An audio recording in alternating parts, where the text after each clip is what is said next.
stretching, guys. Up this direction, please. Ma'am, up there. There you go. I don't want you in the photo. There you go. Now, We just came all the way up there. all right, everybody head toward the rails over here. You get a good photo if you want.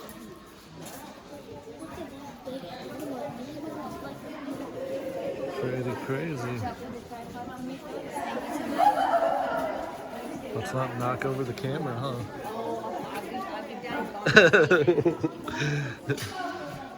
Come over this way.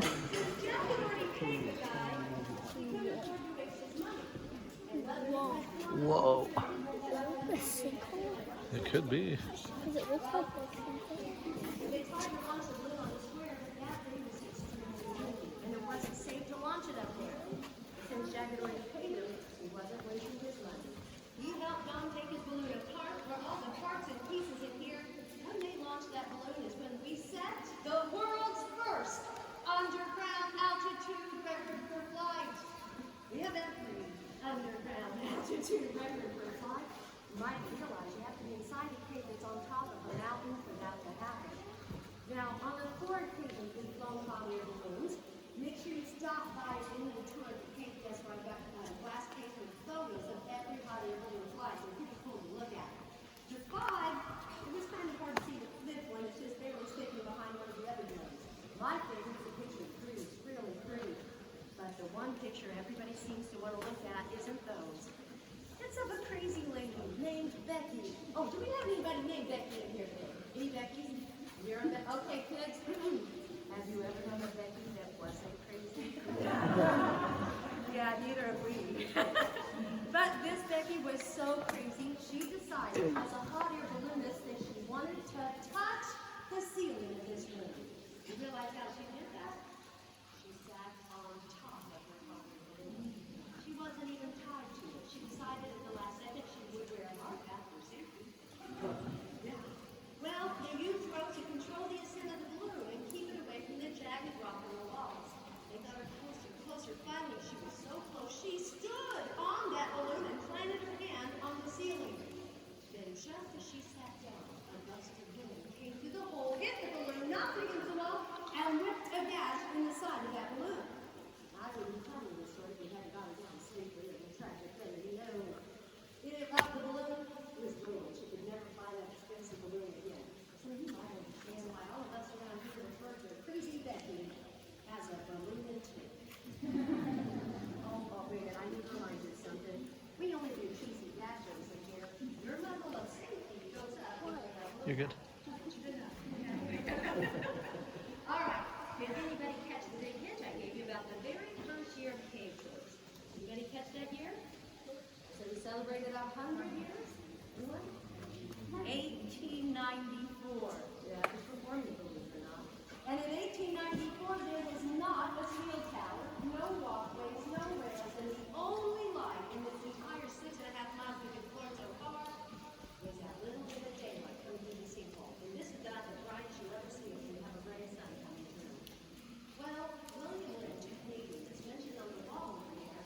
While living in Canada, he's gone through a tragic change in his life. He just lost his wife, and he had 2 young daughters. So to change their lives, he bought this cave, sight unseen, for $10,000.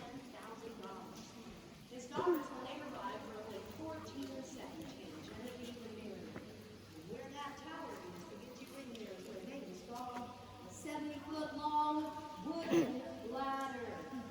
Now, some of you remember how wet that tower was, and wood and water never last very long together. At the end of the tour, I also have pictures of the original ladders. You see the ones that you already call them parts of Lehigh, very high. But on October 18, 1894, you descended that wet ladder from the base of the sinkhole we can see to the top of the debris pile.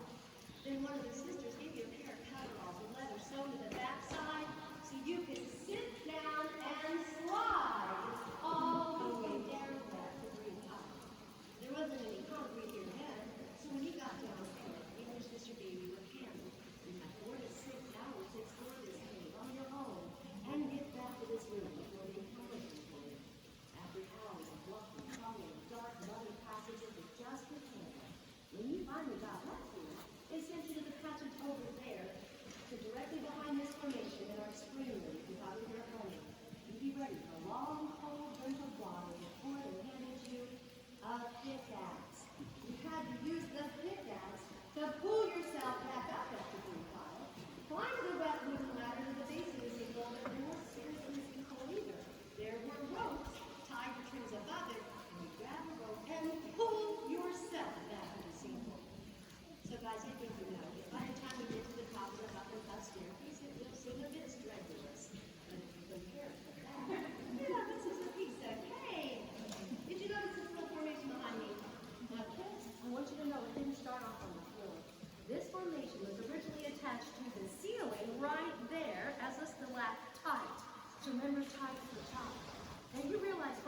only grow with water seeps through cracks in the earth, and they're tiny particles of mineral and rock.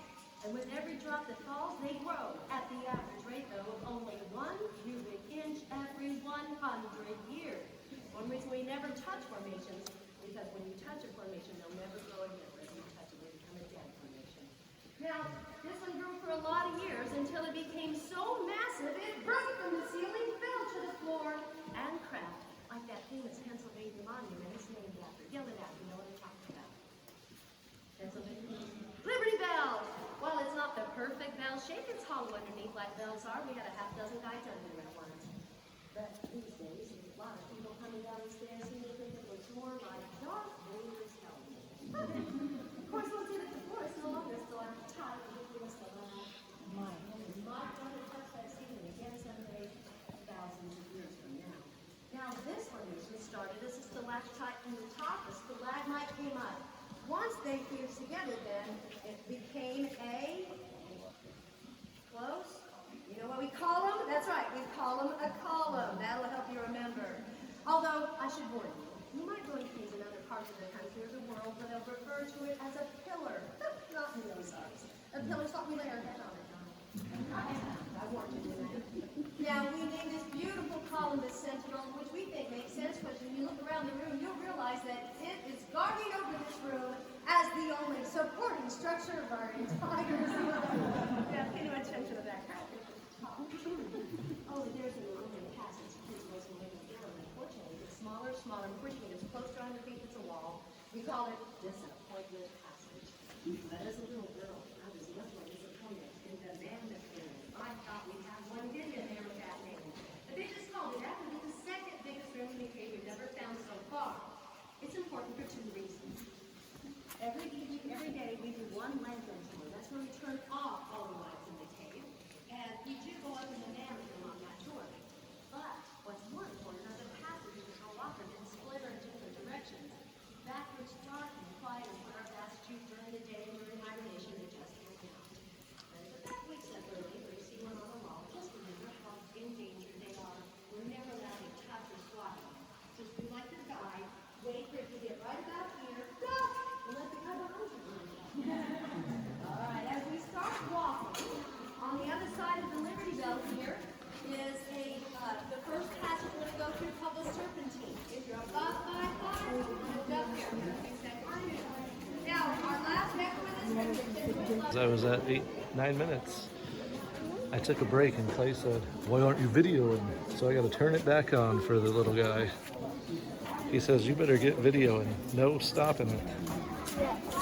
No stopping it." He needs his YouTube content. Yes, he's going to have to go up to the 2 a.m. I wish, not yet. That would be a really short cave call. Yeah. There's a light control pad. There's a light control pad. A what? A light control Oh, the light controls? Yep. pad. I know they're joking about the column and they're not going to stay on. Yep. Sure looks like that's the only thing holding it up though, Now huh? when it's dark, it is. We're cruising in the Marvel Cave. Watch your head. Watch my head. I'm probably going to hit it one of these times. God knows if you are. Because you got me videoing for YouTube, so I'll probably hit my head. It's raining. I thought it was nice and clear when we came down here. It's raining. Be careful on the ramp. So everything's wet. That's why the things are wet. Yeah. Because it's raining and popcorn. Alright. Oh, watch my head. Thanks for warning me. I knew it would come up sometime. I don't have to worry about it. You don't have to worry about I it. don't have to. One day you will. You'll have to worry about it. Yeah. See, I can walk through it like normal. Yeah. You just walk through it like normal. Look, there's a light. There's a light. It's light in the way. Oh, here's a narrow spot. Narrow spot coming up. Thanks, Clay. We're cruising.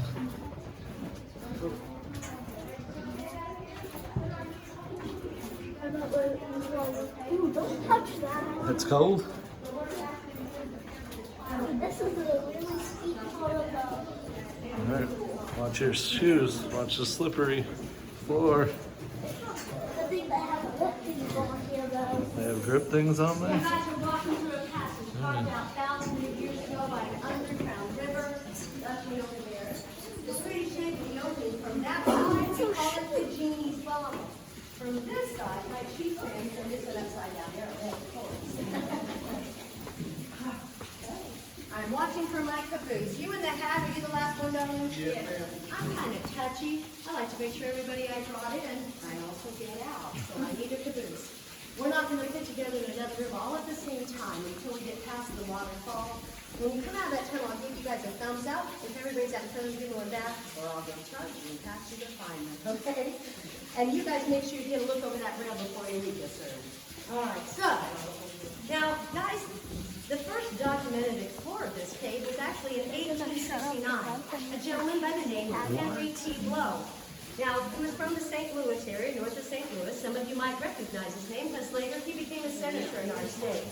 But at this time, as a lead miner, he was looking for lead ore deposits when he heard about our big hole in the ground. So the miners pulled a log across the narrow part of our sinkhole, attached a 300-foot-long rope to it. One at a time, they lowered themselves into the cathedral road and then spread out testing the rock for lead. But kids, Henry did something you cave guys are never allowed to do.